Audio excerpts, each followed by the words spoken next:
Buenas noches, estimados participantes. Bienvenidos a este seminario web. Permítanme, que forma parte de la serie de webinars sobre infraestructura natural. El día de hoy tenemos la conferencia virtual denominada Experiencias de Restauración en Perú, Lecciones Aprendidas. Esta serie es organizada por el proyecto Infraestructura Natural para la Seguridad Hídrica, ejecutado por Forest Trends, Condesan, SPDA, Ecodecisión y el Imperial College de Londres. El proyecto cuenta con el aporte de la Agencia de la Cooperación Internacional de los Estados Unidos de América y del Gobierno de Canadá. Mi nombre es Tamara Montalvo, soy miembro de Ecodecisión, una empresa social que coordina la realización de esta serie de conferencias virtuales. A través de estos webinars buscamos fomentar la presentación de material interesante al respecto de la infraestructura natural en Perú. Me acompaña mi colega Marta Echavarría, directora de Ecodecisión, quien estará a cargo del manejo de las preguntas. El día de hoy tengo el gusto de presentarles a nuestra panelista, Jessica Cerrón. Jessica es de Bioversity International. Ella es asistente de investigación ahí y tiene amplia experiencia en temas de restauración en Perú. Quiero recordarles a todos cómo manejamos la plataforma y cómo manejamos la discusión virtual. Para la operación de la plataforma, recuerden ustedes que tienen un menú que se encuentra a la derecha en la esquina superior de su pantalla. A través de este menú, ustedes se pueden comunicar con nosotros como equipo moderador. ¿Sí? En cuanto al orden de la presentación, la expositora realizará su intervención y después pasamos a las preguntas del público presente. Les agradecemos que nos envíen sus preguntas a través del menú de preguntas, valga la redundancia, que se encuentra en su panel de control.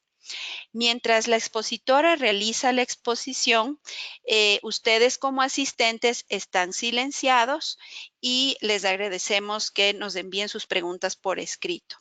En caso tuviéramos tiempo, podríamos abrir el micrófono de acuerdo a al tiempo disponible para la exposición o para las preguntas. No duden en comentarnos cualquier problema o dificultad que se presente con su pantalla o con su sonido. Nos pueden informar esto por el chat y nosotros a través del chat de las preguntas les enviaremos sugerencias para resolver cualquier inconveniente. Sí es importante recordar que es bueno cerrar otras pantallas en su computador, en su ordenador, que pueden estar consumiendo ancho de banda. Así podemos mejorar la calidad de la transmisión. Y en cuanto al sonido, también recomendamos que utilicen audífonos porque así podemos captar de mejor manera el sonido que emite la expositora. Entonces, bueno, quiero realmente agradecerle mucho a Jessica por esta presentación, por estar esta noche con nosotros y te doy la bienvenida, Jessica, y quiero pasar a compartir la pantalla contigo. Por favor, adelante, estamos contigo.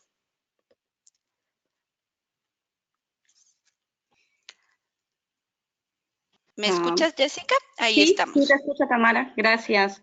Buenas noches, Tamara, y gracias por la introducción. ¿Todos ven la presentación? Bueno, una cordial bienvenida no estamos a todos. viendo. Ahorita estamos viendo la pantalla del webinar nada más. Ah, ok. A ver, mostrar pantalla.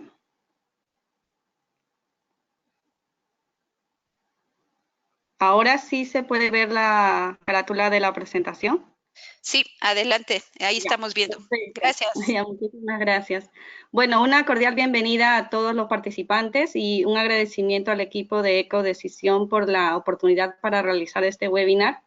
En primer lugar, mencionar que este estudio es producto de una colaboración entre varios colegas de diferentes instituciones, entre ellos Bioversity International, ICRAF, el Instituto de Recursos Mundiales y CERFOR. El objetivo principal de este estudio es proporcionar un análisis del estado actual, los retos y las oportunidades de las experiencias de restauración en el Perú. Primeramente, quisiera de repente a tener una dinámica con los participantes. Quisiera saber cuántos de los participantes de este webinar están actualmente implementando proyectos de restauración en sus países. ¿Pueden levantar la manito, por favor?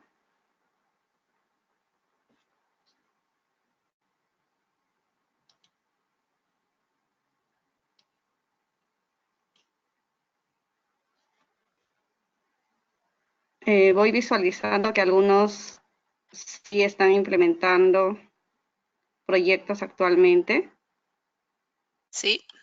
Me parece genial. Entonces, es interesante saber que hay varios colegas que actualmente están implementando proyectos y también a los futuros planificadores también. Espero que sea útil el análisis y las recomendaciones que se van a brindar en este webinar, ¿no?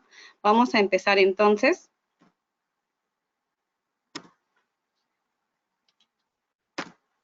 En primer lugar, ¿cómo realizamos el estudio? Primero, se preparó un formulario con 40 preguntas que abarcaron diversos aspectos, desde descripción del área, aspectos técnicos, resultados y lecciones aprendidas. Después se recopilaron experiencias a partir de diferentes mecanismos como búsqueda digital, revisión de recopilaciones anteriores, consultas directas por teléfono y también entrevistas y reuniones de trabajo durante los viajes de campo. Durante los viajes de campo, las visitas de campo, se seleccionaron 14 experiencias para profundizar un poco más acerca de la información en aspectos claves, los cuales fueron seleccionados en función a su desempeño en determinadas variables, y también se tomó en cuenta la disposición de los actores a brindar las facilidades para la visita a su experiencia. Como cuarto paso, se realizaron categorizaciones en algunas variables con respuestas abiertas para facilitar la sistematización, y también se realizó un análisis entre ecorregiones empleando el mapa de ecorregiones terrestres de la WWF, y a partir del cual se identificaron 11 ecorregiones, ¿no? Y por último, se elaboraron recomendaciones que abordaron las etapas en los procesos de restauración, las cuales fueron contrastadas con literatura nacional e internacional para afianzar algunas recomendaciones. Seguimos. ¿De cuántas experiencias hablamos? En total se identificaron 181 experiencias, de las cuales 94 fueron recopiladas, y esto fue posible gracias a la respuesta efectiva de los diversos actores de las diversas instituciones que reportaron sus experiencias, ¿no? Como podemos visualizar en el mapa, la mayoría de departamentos fueron representados, excepto Puno, destacando Piura con 3 experiencias, Ayacucho y Cusco con 10 cada una, y en el caso de las ecorregiones, 11 de las 19 ecorregiones terrestres de la WWS fueron representadas, y destacaron Yungas Peruanas con 31, los bosques secos de Tumbes Piura con 16 experiencias, y la Puna de los Andes centrales. Ahora, si nos preguntamos quiénes restauran, podemos ver que en el tipo de actor principal, el 43% de las experiencias fueron liderados por organismos no gubernamentales.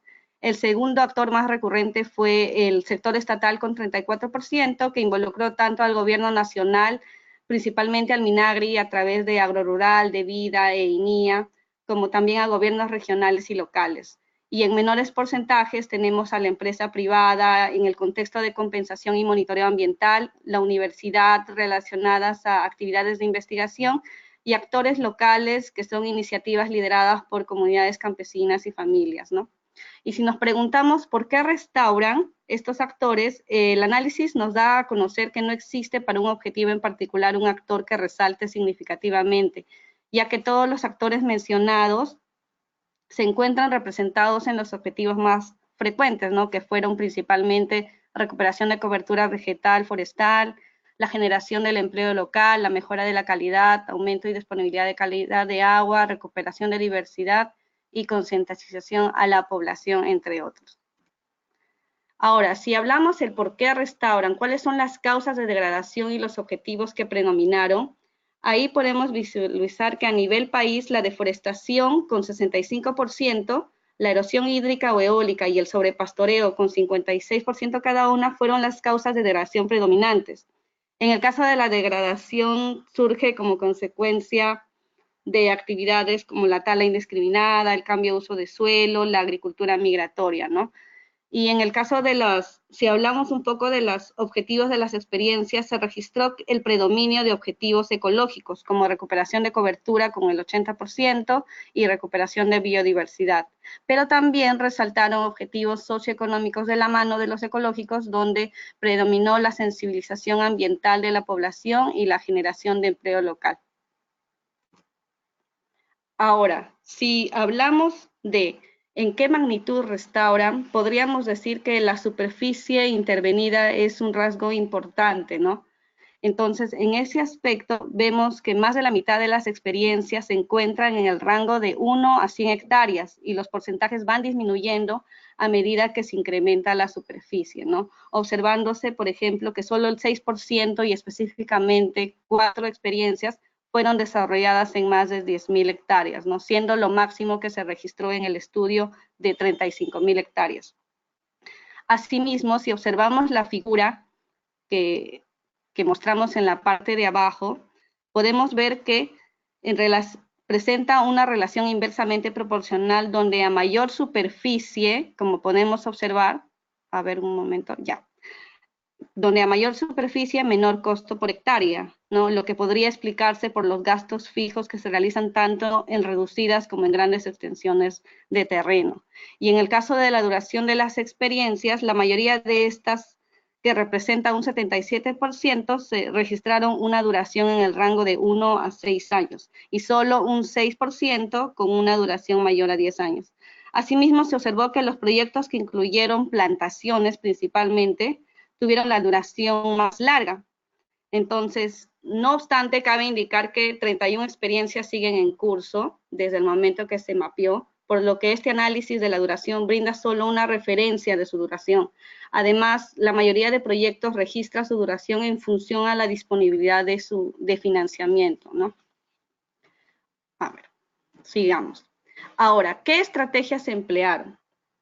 En relación a las estrategias de restauración más utilizadas, las plantaciones presentan el mayor número de experiencias, con 66, seguido de la agroforestería y en menor proporción el manejo de pastos, las plantaciones con regeneración natural y regeneración natural asistida.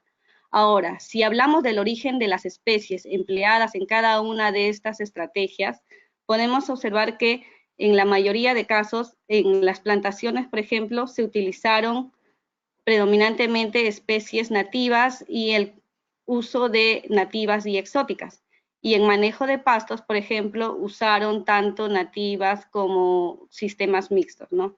Y en las otras estrategias restantes predominaron el uso de especies nativas. Ahora, si hablamos de cuántas especies se emplean en estos sistemas, podemos observar que en relación a los sistemas mixtos predominó el uso de 3 a 7 especies, en comparación a los sistemas nativos, donde predominó el uso de 1 a 3 especies con un máximo de 7, mientras que en el sistema exótico predominó el uso de 1 a 2 especies con un máximo de 3. Cabe resaltar que del total de experiencias que utilizaron especies nativas, 33 de ellas no superaron el uso de tres especies, ¿no? Además, se registró una experiencia que utilizó 15 especies, dentro de las cuales 12 fueron nativas y 3 exóticas, y esta es una experiencia realizada por ACA, la Asociación para la Conservación de la Cuenca Amazónica en Cusco, y desarrollaron un modelo muy interesante con un enfoque de manejo de pisos altitudinales en 5 zonas de intervención, que sería interesante revisar, ¿no? De otro lado, si hablamos de los criterios de selección de las especies, predominó principalmente la preferencia por especies nativas. En segundo lugar, la disponibilidad de semillas o plantones y también las especies para corregir degradación. En tercer lugar, hay un interés por las especies comerciales, principalmente pino y eucalipto, y en porcentajes menores al 45% se tiene el criterio de la disponibilidad de conocimientos técnicos y la facilidad de propagación de las especies seleccionadas. Ahora, si hablamos de qué material de siembra se empleó, la fuente principal del material de siembra son los viveros, ya sean comunales, regionales o del mismo proyecto.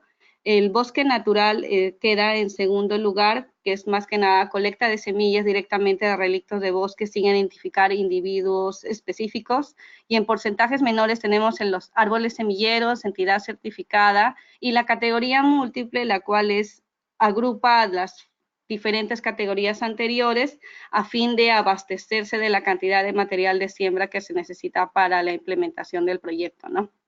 Ahora, en relación a los criterios para verificar la calidad del material de siembra, es preocupante que solo el 58% de las experiencias no contempló ningún criterio, y en porcentajes menores se observa que semilla certificada, estado de plantón, pruebas de germinación y estado de las semillas son los principales criterios que se tomaron en cuenta para verificar la calidad del material de siembra, ¿no?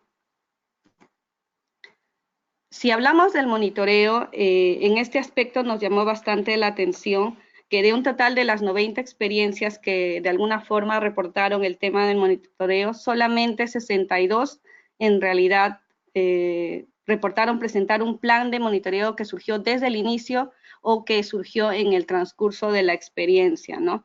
Entonces, por ejemplo, en ese aspecto, las variables reportadas como parte del plan de monitoreo se categorizaron en función al tipo de objetivo que evaluaban y se obtuvo dos categorías principales. Estado de plantación, donde la variable más predominante fue la supervivencia y el crecimiento de plantones, con 87%, seguida del estado fitosanitario de los plantones y en menor porcentaje la productividad de cultivos, ¿no? Y bueno, como podemos ver, estas variables del estado de plantación brindan un enfoque basado solo en el cumplimiento de objetivos inmediatos y la medición de acciones implementadas para evaluar más que nada el estado de la plantación, ¿no?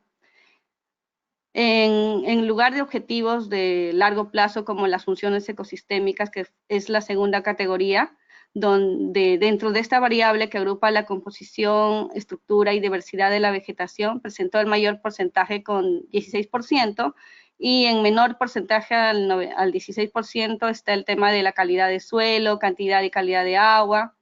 Entonces ahí hablamos también cómo es que los proyectos actualmente están viendo el tema del monitoreo, que es algo muy interesante que se tiene que ver a largo plazo, ¿no?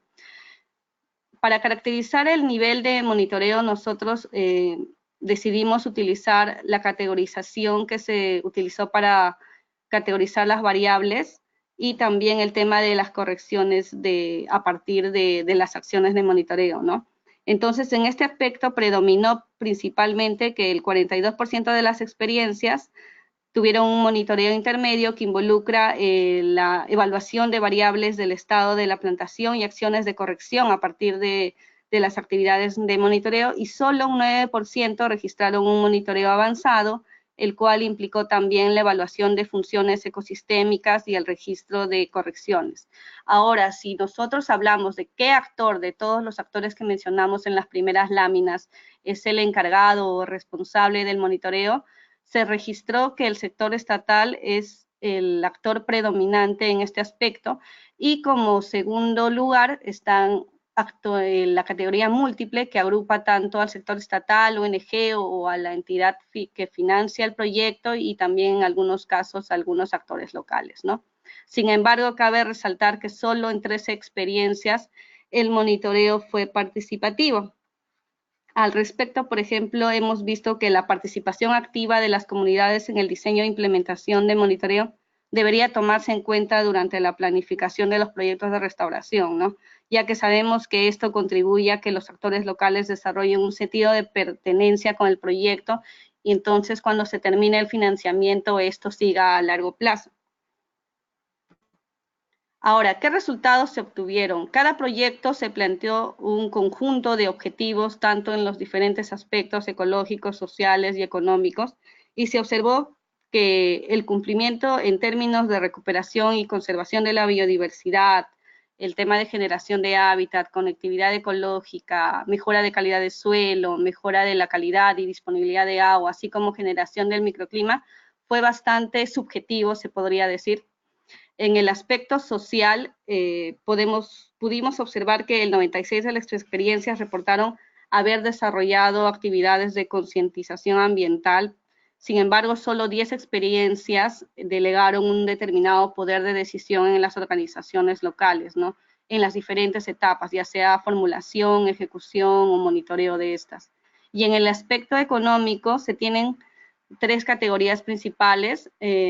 Con venta actual se tiene el 32% de las experiencias, siendo más frecuente los productos no maderables. En el tema de venta a futuro, por ejemplo, observamos que principalmente están relacionadas a los productos maderables como pino, eucalipto. También observamos algunos proyectos en bosque seco con perspectivas de venta de raleo de algarrobo y palo santo. Y también una cuestión que salta a resaltar es que hay varios proyectos que no generaron ningún producto para la venta, ya que algunas buscaban más que nada fortalecer la producción para autoconsumo y otras apuntaban a la recuperación de servicios ecosistémicos como la retención de carbono, la conservación de la biodiversidad, la regulación hídrica y entre otros que no son tan cuantificables por el momento, ¿no? Y bueno, un grupo reducido de experiencias que solamente fueron 11, donde no reportó ningún tipo de producto. Sin embargo, dado las labores de restauración desde el momento que se mapearon, es muy probable que algunos de los servicios ecosistémicos sí se hayan visto restablecidos o recuperados, ¿no? En función de todo este análisis que se realizó de las categorías, porque lo que se está presentando en este webinar es el análisis a nivel país, se generaron un conjunto de recomendaciones, las cuales voy a pasar a mencionar. En el aspecto de las recomendaciones, se agruparon en diferentes categorías y aspectos claves.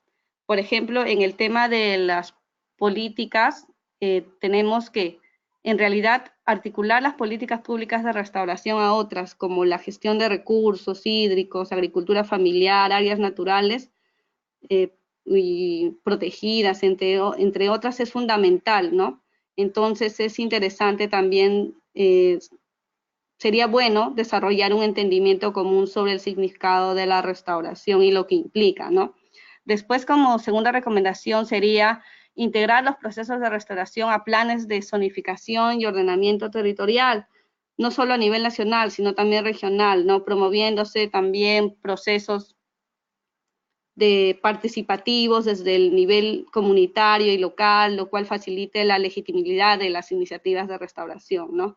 También otra recomendación sería fortalecer el proceso de saneamiento legal y tenencia de la tierra, a fin de que se superen problemas de superposición de tenencia y derechos de uso, ¿no?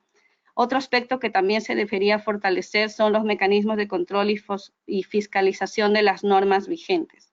Ahora, en el aspecto de oportunidades de restauración, es importante desarrollar estudios a nivel país y departamental para identificar áreas potenciales de restauración de bosques y paisajes, analizando además sus potenciales beneficios económicos, empleando diferentes herramientas, ¿no? Una de las cuales es el ROAM, que CERFOR ha venido aplicando y ahora actualmente ha generado varios mapas para las diferentes regiones y se puede ver el nivel de importancia que tienen ciertas áreas para recuperar y cuáles son las estrategias y las especies más idóneas para poder recuperar diversos servicios ecosistémicos, ¿no?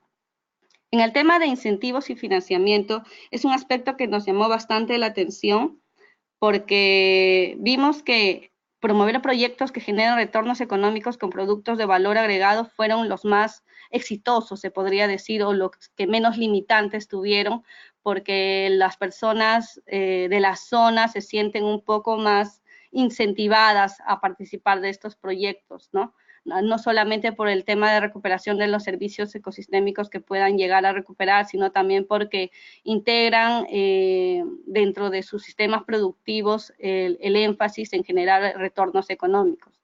También sería facilitar un clima favorable y atractivo para la inversión a iniciativas de restauración mediante diferentes mecanismos, ¿no? Ahí tenemos, por ejemplo, el tema de préstamos, reducción de crédito, que en verdad es bastante interesante y aquí es un llamado importante al sector privado que sabemos que tiene, a diferencia de otras entidades, la posibilidad de generar unos proyectos muy interesantes con la comunidad y que también puedan suplir, ¿no?, ciertas falencias que económicamente no tienen todas las instituciones. En el caso de diagnóstico del estado inicial, se recomienda que se debe promover la identificación y el análisis de las causas directas e indirectas de degradación como una de las primeras etapas en la planificación del proyecto, ya que muchas veces no se toma en cuenta este aspecto durante la planificación, ¿no? Otro aspecto que también resalta es el promover y facilitar el diagnóstico de aspectos ecológicos, sociales y económicos, a partir del cual se genera una serie de indicadores que te pueden llegar a saber exactamente cómo está avanzando tu proyecto, ¿no? En el caso de gobernanza y participación, promover la toma de decisiones de manera inclusiva y participativa es vital durante todo el proceso de restauración, ¿no? Ya que con énfasis enfatizamos en grupos de mujeres, jóvenes, entre otros, de alguna forma se facilita muchos aspectos, tanto desde la planificación hasta el monitoreo y posible replicabilidad de las experiencias en otras zonas, ¿no? Y bueno, es importante también basar la gobernanza de los proyectos en las organizaciones locales existentes, fortaleciendo las capacidades y haciendo transferencia de tecnología, ¿no? En función a los objetivos de restauración y diseños de intervención, se observó que muchos de los proyectos están aislados unos de otros, ¿no? Entonces, se necesita una planificación a nivel del paisaje y adaptada al contexto local, con metas realistas e indicadores claros, ¿no? Por ejemplo, surgen algunos proyectos que tienen una duración de financiamiento de 3 años y dentro de sus objetivos está recuperar la biodiversidad y eso no se va a ver en los 3 años, ¿no? Esto es un objetivo bastante ambicioso y que necesita de apoyo y un monitoreo de alguna forma con capacidad, con mayor capacitación al personal y también a la comunidad, ¿no? Después tenemos el tema de evaluar la complementariedad de las diferentes estrategias de restauración, ya que si se quiere de alguna forma hacer el tema de restauración a nivel paisaje, es importante saber qué zonas son más adecuadas para plantación, regeneración natural asistida, agroforestería, entre otros, ¿no? Y bueno, en el tema de especies y material de siembra es importante ampliar la gama de especies nativas, ya que observamos que solamente predominan el uso de algunas solas especies, ¿no? Y esto es bastante preocupante y bueno, también se sabe que es más que nada por la disponibilidad de conocimientos técnicos y de propagación de muchas especies nativas. Además de que es mucho más fácil ahora, por ejemplo, encontrar el mercado o suministro de semillas de especies exóticas, ¿no? Y bueno, también es importante fomentar el intercambio y el aprendizaje horizontal de estas. En el caso de promover el uso de material de siembra de una calidad genética, como pudimos observar, más del 58% de las experiencias no consideraron un criterio de verificación de calidad, ¿no? Entonces, en este aspecto es importante trabajar con las instituciones que están viendo este tema, como el INIA, CERFOR, MINAM, de repente también, y ver qué opciones se tiene para generar, y bueno, se viene generando, tengo entendido, un reglamento de semillas forestales actualmente y que va a tener los criterios de calidad que deben cumplir las especies, ¿no? Otro aspecto que también se debe desarrollar y fortalecer es un sistema de producción y suministro de semillas con fines de restauración, ya que hay muchas oportunidades de poder generar esta red de suministros donde las comunidades locales sean los principales actores y se conecte y genere un mercado con una oferta y demanda que también satisfaga a ambos actores, ¿no? En el tema de monitoreos, sería importante establecer una lista de posibles indicadores y requerimientos mínimos a nivel de proyecto. También es necesario utilizar diferentes métodos de captura de información, teledetección, el uso de XIT, remoto, el tema de monitoreo participativo también, Otro aspecto a resaltar es promover el desarrollo y uso de herramientas para la selección de especies y fuentes de semilla, ¿no? Cada vez sabemos que hay muy poca disponibilidad de información de fuentes de semilla actualmente, pero hay proyectos que de alguna forma están tratando de registrar algunas cuestiones de semillas, ¿no? Por ejemplo, les puedo comentar que ICRAF actualmente está haciendo un proyecto piloto para registrar 10 fuentes semilleras que representen a las diferentes regiones con algunas especies, y se espera que a largo plazo esto se pueda replicar no a gran escala, pero con mayor número de especies y mayor registro de fuentes semilleras, ¿no? En el tema del fortalecimiento de capacidades y divulgación, es importante fomentar programas de fortalecimiento de capacidades, ¿no? Y como digo, es indispensable enfatizar estos en el tema de la población local, porque son ellos los que se van a quedar al terminar el financiamiento y son ellos los que mayormente son beneficiarios directos de los diversos servicios ecosistémicos que se recuperan, ¿no? En el tema también del fortalecimiento es necesario establecer redes de aprendizaje colaborativo y adaptativo donde se integre conocimientos locales y científicos, ya que no necesariamente todo lo que se dice teóricamente funciona en campo, entonces es necesario integrar esos dos conocimientos, ¿no?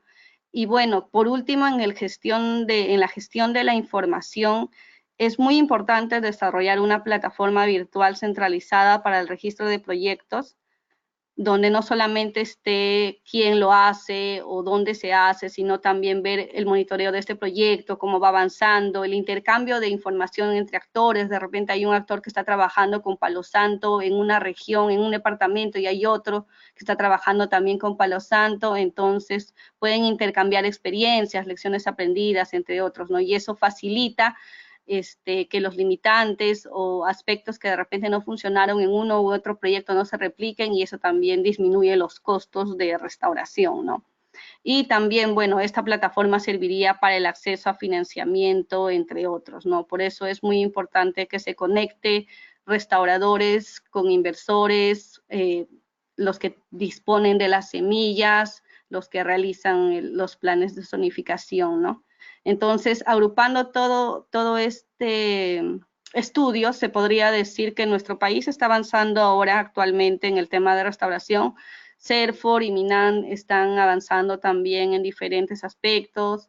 Tengo entendido que CERFOR también ha generado varias publicaciones con el tema de guías de restauración, entonces sería importante dar una vuelta por la página para revisar sobre las diferentes publicaciones que vienen gestionando, el MINAM también. Y bueno, eso sería todo de mi parte. Si tienen alguna consulta o pregunta, bueno, ahí está mi correo, pueden escribirme y yo los voy a atender con mucho gusto. Y también tenemos el link, vamos a compartir el link de descarga del documento que se encuentra en la página de CERFOR para que todos puedan revisar a detalle. Si bien la presentación se ha enfocado en un análisis a nivel país, también en la publicación se encuentra un análisis a nivel de ecorregiones, que son 7 principalmente, y bueno, eso sería todo de mi parte. Muchas gracias por participar de este webinar y bueno, buenas noches con todos. Gracias. Gracias Jessica, excelente explicación, y te agradecemos mucho el respeto del tiempo porque nos da tiempo para poder ahondar y tener muchas preguntas. Yo quisiera comenzar a tomar las preguntas de los participantes con una pregunta que me parece que nos permite como entrar en materia. ¿Nos podrías ilustrar alguno de los casos que para ti te llamaron más la atención? En particular, un caso que recuerdas de lo analizado que te parece interesante contarnos detalles para toda la audiencia. Ya, a ver. Bueno, durante el proceso de la recopilación de experiencias, una de las etapas fue visitar algunas experiencias, y se tuvo la oportunidad de visitar a la Asociación para la Conservación de la Cuenca Amazónica, acá en Cusco, y ahí me llamó la atención bastante una experiencia donde utilizaron 12 especies nativas y 3 exóticas, me parece. Y eso está en el distrito de, a ver, Chayabamba, me parece, donde... Sí, claro, Chayabamba. Y bueno, el principal objetivo de ese proyecto fue recuperar dichas áreas degradadas, diversificar productos y garantizar los servicios ecosistémicos, ¿no? Y lo resaltante de este proyecto es que el modelo de intervención se basó en un enfoque de manejo de pisos altitudinales con 5 zonas de intervención, ¿no?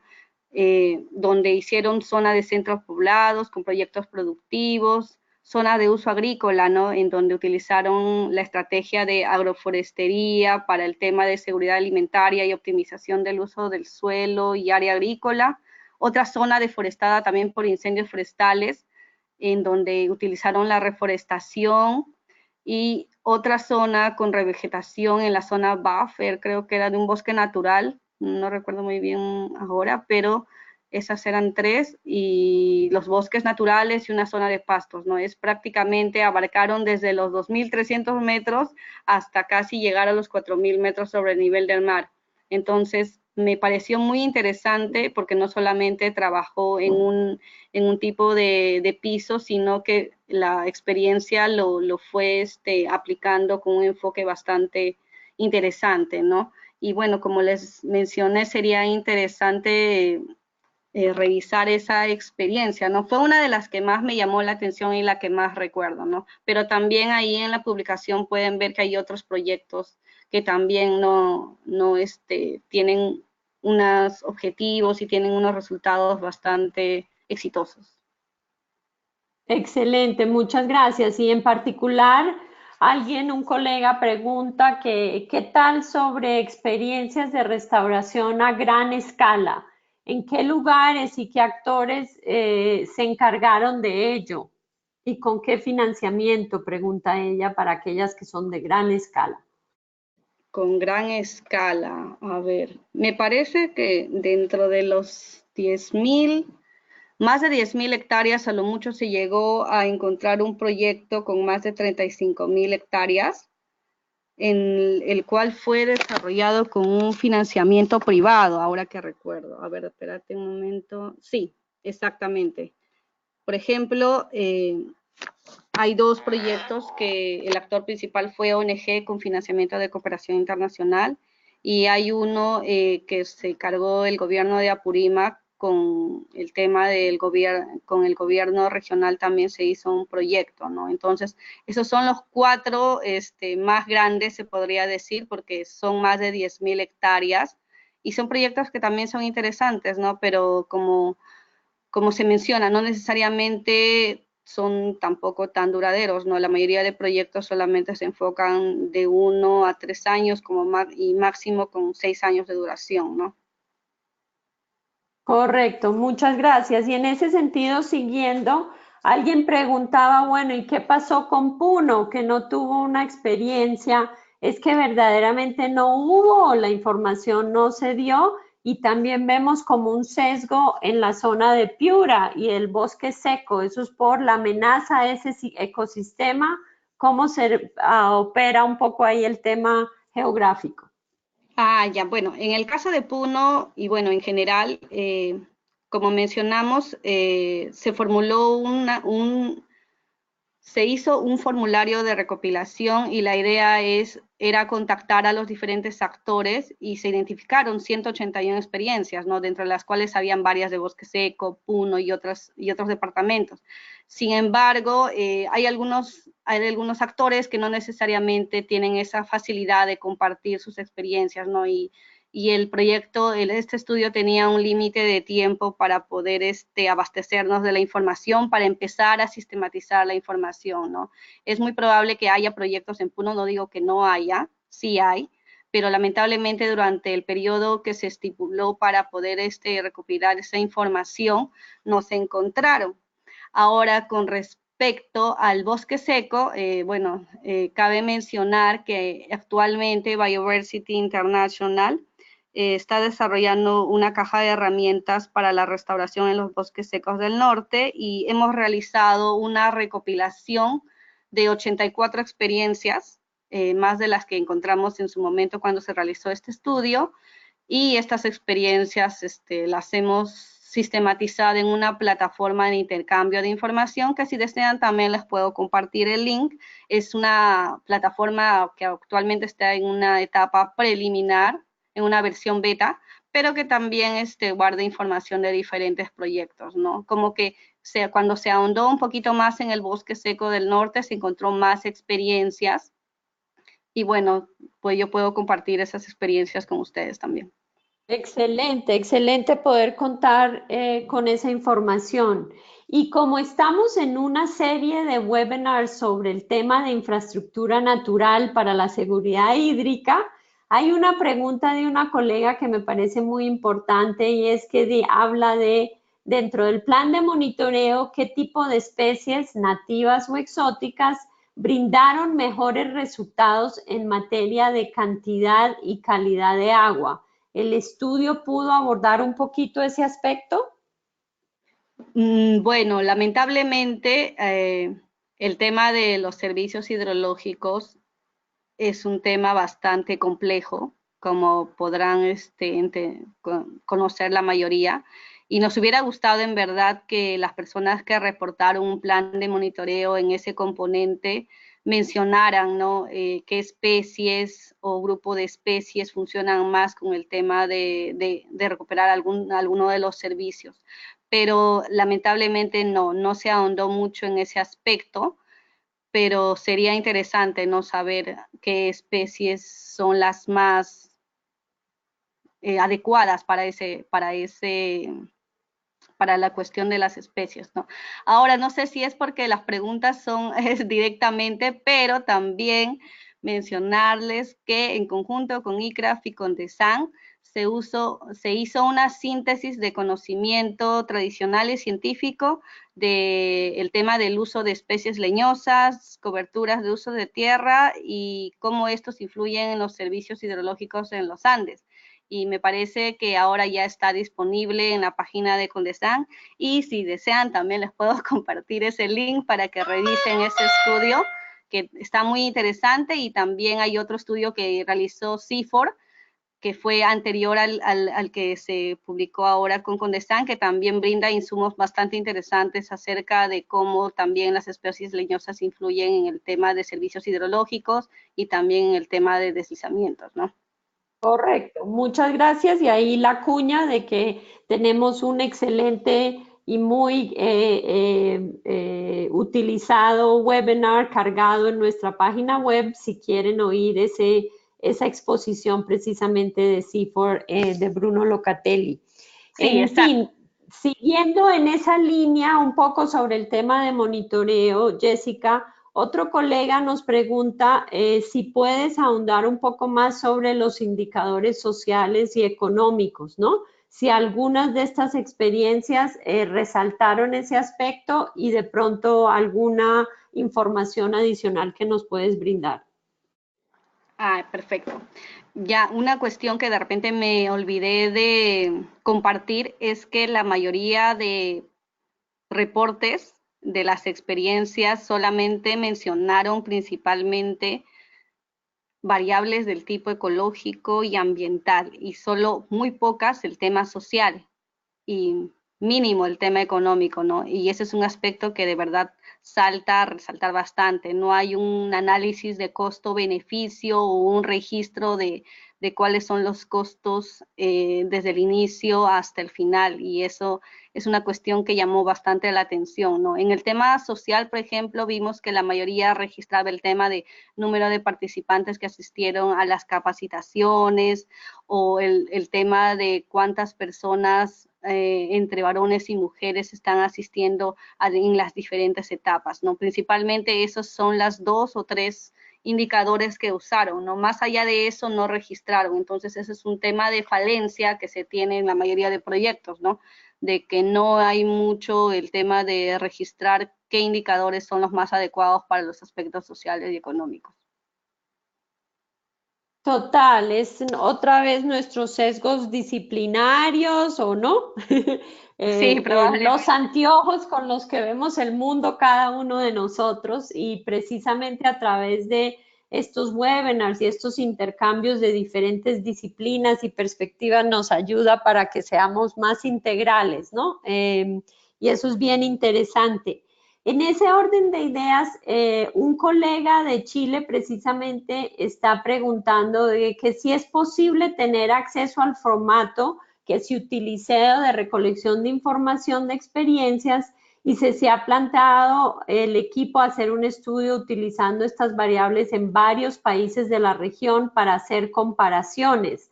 O cómo has proyectado el trabajo cuando hablaste de las ecorregiones, ¿no? Ah, ya, perfecto. Bueno, para la primera pregunta, sí, todos los participantes pueden acceder al formulario que se utilizó. Está como anexo de la publicación y vamos a compartir el link de descarga del estudio, entonces ahí pueden visualizar cómo el formulario que se utilizó. Se basó el formulario más que nada lo elaboramos tomando en cuenta diferentes aspectos y recopilaciones de estudios anteriores y con el respecto a la parte de correcciones, bueno, sí, en su momento se discutió la posibilidad de replicar este formulario o esta metodología para otros países y de repente generar una comparación entre ellos, pero al momento no se ha concretizado todavía, pero sí sería muy bueno que se haga, ¿verdad? Total, creo que es bien interesante, ¿no? Y poder ahondar, porque sí creo que esa especialización que hicieron un poco o profundización en el bosque seco puede ser muy interesante para tener experiencias de otras ecorregiones o hotspots, ¿no? Sí, claro, de todas Total. maneras. Y aquí a nuestro colega Riguey Valladares, me parece excelente ponerlo en contacto contigo, ¿no? Para que explorar esos vínculos y esas posibilidades. Nos encanta saber que estos webinars ayuden para, ¿no? Acercar estos colegas en estos aspectos, ¿no? Me parece bien interesante. Lo otro que yo quería invitarte un poco es a que profundicemos en lo que decías como de los principales financiamientos, ¿no? Esta participación del sector privado y esas ideas de cómo fomentar más la participación tanto de la sociedad civil como del sector privado. ¿Cuál ha sido un poco la lección que tú percibes de la información procesada? Bueno, como mencionamos, en la parte de financiamiento, en realidad hubo aspectos que llamaron la atención, como el tema de que no hay un registro del costo-beneficio, o al menos no es tan accesible, ¿no? Porque cuando en el formulario se pregunta acerca del tema de cuánto es el costo por hectárea o el costo total del proyecto, como que fue uno de los principales variables que tuvo menor información, se podría decir. Entonces, en ese aspecto creo que todavía se debe trabajar un poquito en cómo hacer un acercamiento con las diferentes instituciones para que nos puedan facilitar esa información y poder tener, ¿no? resultados un poco más cercanos para poder analizarlos y a partir de eso generar soluciones y cómo incentivar al sector privado o cómo fortalecer al sector estatal para generar o concretizar la cooperación internacional y a las comunidades también, ¿no? Por ejemplo, varios encuestados también mencionaron la falta de acceso a oportunidades de financiamiento para proyectos de restauración, ¿no?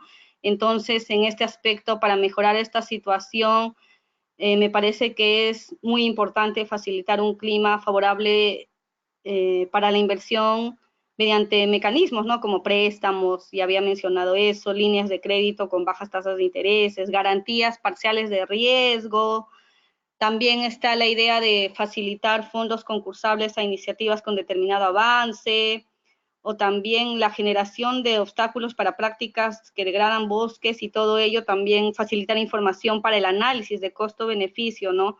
O como también hay herramientas tecnológicas que permitan atraer a los inversionistas privados, hay estudios desarrollados por OSINFOR, creo que también en ese aspecto.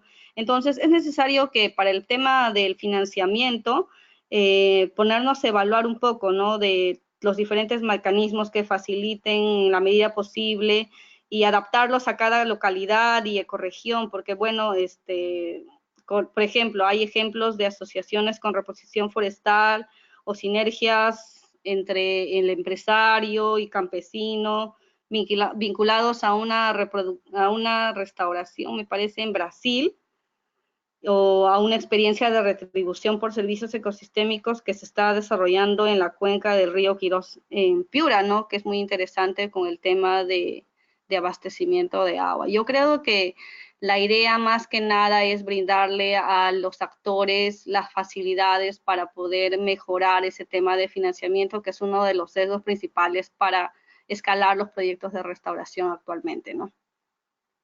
En ese sentido, un colega, Alberto Mamani, te felicita, Jessica, por la ponencia y pregunta, ¿cuál es la mayor limitación para la réplica y el escalamiento de estas experiencias?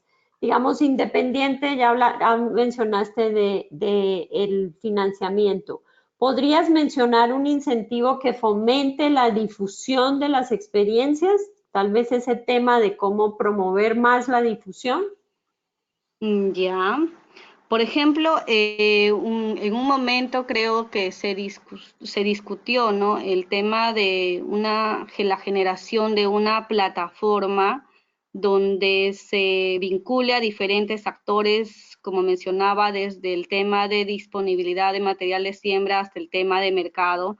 Entonces, por ejemplo, ver, ¿no? El tema de patrocinio de la restauración, donde se podría exigir a los implementadores que aplican buenas prácticas en las diferentes etapas de restauración como requisito para acceder al financiamiento, ¿no? Es una cuestión que me parece bastante interesante. Y con respecto a la pregunta de Alberto de cuál sería el principal limitante para escalar el tema de la restauración, yo creo que no solamente es uno, es un conjunto de factores que en sinergia están de repente limitando que se escale, como por ejemplo el tema político. Es necesario generar sinergias entre las diferentes políticas de los diferentes sectores para poder llegar a escalar. El otro tema es el financiamiento, principalmente, el tema de la disponibilidad de información y conocimiento y capacitación a las personas que realizan la restauración. Y por último sería el tema de la identificación de oportunidades, ¿no? Que son las más adecuadas para restaurar actualmente, ¿no? Yo creo que no solamente es uno, sino son varios, que en conjunto si se trabajaran de una manera bastante, ¿cómo podría decirse? Si se trabajaran de una manera combinada y con gran voluntad, se podría llegar a concretizar el compromiso nacional e internacional, ¿no? Entonces yo creo que invito a todos los participantes y amigos de, bueno, o colegas que están ahora actualmente en el webinar, a que también nos pongamos un poco a pensar, ¿no? Cómo se está llevando actualmente la restauración en nuestro país y cuáles son las principales falencias como país y como instituciones que se tiene para poder generar soluciones de manera de repente individual y colectiva, ¿no? Correcto, bien importante ese aspecto de nuestras alianzas, nuestras articulaciones, ¿no? Por eso invitamos en este espacio del webinar a otras organizaciones fuera de las vinculadas en el proyecto y las contrapartes de gobierno, porque eso es lo que apuntamos, ¿no? Porque podamos ir haciendo alianzas, articulaciones, ¿no? Buscar para poder escalar y replicar, ¿no? Como veo que todavía tenemos unos minutitos más, apuntamos a cerrar a las 8, pero Ya. hay dos preguntas más específicas, ¿no? Sobre ya la parte técnica que me parece chévere que lo abordemos y con eso cerramos, entonces le pido a todos la paciencia. Pero queríamos tocar dos aspectos. En primer lugar, una colega nos dice, parecería que la mayor parte de las experiencias, digamos, están hablando de plantaciones nativas seguida de agroforestería. En cuanto a las plantaciones, ¿qué beneficios económicos obtienen los actores que han aplicado estas estrategias? ¿Y consideras que las plantaciones son más beneficiosas que la implementación de sistemas agroforestales? Ya, ok. Bueno, el estudio registró, como menciona la colega, que principalmente utilizaron la estrategia de plantación, ¿no? Y seguida de la agroforestería. Sin embargo, varias de estas experiencias no son exclusivas unas de otras en el tema del tipo de estrategia que se utilizó. Hay varias experiencias que reportaron plantación, agroforestería y regeneración natural asistida, por ejemplo, como hay otras que reportaron plantación y agroforestería. Entonces, no necesariamente son excluyentes esas categorías. Y en relación a qué beneficios económicos obtuvieron, bueno, la mayoría de proyectos que registraron las plantaciones mencionaron que tienen la proyección de obtener retorno económico del raleo, en algunos casos si son especies que desean conservarlas para su bosque, pero que también quieren utilizar el raleo para generar diferentes beneficios, como el palo santo, por ejemplo, que para inciensos que mencionaron en los bosques secos, y otros en el tema de pino, eucalipto, que mencionaron en las zonas medias y altas de algunas cuencas, que también tienen la proyección de utilizarlas, de hacer una gestión sostenible de esas plantaciones para poder generar retorno económico, ¿no? Entonces, por ese lado también está el tema de los hongos, de las plantaciones con exóticas, que también es un retorno económico interesante y que se ha visto que se ha replicado bastante. Y bueno, tiene sus pros y sus contras, y muchos de los participantes probablemente también estén familiarizados con esto. Y bueno, en el tema de la agroforestería, yo soy fan de la agroforestería prácticamente. Yo creo que es una de las principales, es una estrategia que vincula diferentes aspectos, y el tener el retorno económico en diferentes plazos incentiva a los pobladores a que se adentren un poco más en el tema de la restauración, ¿no? Mi opinión personal, o estoy diciendo que es personal por si acaso, es que la agroforestería es una de las principales, se podría decir, estrategias que incentiva bastante a los productores y a los campesinos a generar a no solamente recuperar servicios ecosistémicos, sino también a generar en diferentes plazos diferentes beneficios económicos, ¿no? Muchas gracias, Jessica. Dos preguntitas más y voy a cerrar, aunque siguen apareciendo preguntitas, pero queremos ya terminar. Pero quería pregunta a la colega si precisamente con esas experiencias de plantaciones si se dan estudios de suelos previos o no, y si tienes algunas recomendaciones específicas con la selección de especies. La colega pregunta especialmente para zonas de montaña. Ok, bueno, yo no he accedido principalmente a la data de si realizaron o no estudios de suelo, esas experiencias, pero sería interesante conocer un poquito más a detalle, ¿no? Por eso mismo también era era una de las recomendaciones de que se tiene que hacer un estudio de diagnóstico inicial de los diferentes factores de degradación, las causas, y también un estudio de suelo para poder ver cuáles son las especies más idóneas, ¿no? Porque cada zona tiene sus factores de estrés, tiene también sus factores de degradación. Entonces, de acuerdo a eso es importante saber cuáles son las especies que se recomienda, a qué distanciamiento se recomienda también, que es otro aspecto interesante que se puede ver, ¿no? Al respecto, de repente no hay todavía una herramienta que nos permita orientar un poco esa toma de decisiones, pero también, por ejemplo, Biodiversity actualmente también está generando una herramienta de restauración, que es una plataforma con diferentes capas donde se ha concretizado información de diferentes aspectos, donde cualquier persona que quiera hacer restauración puede acceder a la plataforma, seleccionar los objetivos, ver las condiciones de estrés, ver también aspectos del cambio climático y al final como resultado obtienes un grupo de especies, a qué distanciamientos y también la información de qué fuentes de semillas están en la zona y también el tema de fichas de propagación, ¿no?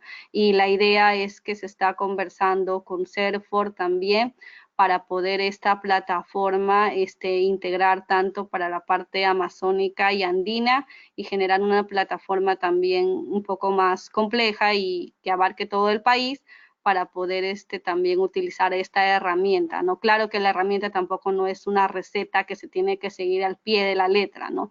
Pero te orienta en la toma de decisiones de la selección de especies, ¿no? Excelente, gracias Jessica. Y ya tenemos propuestas.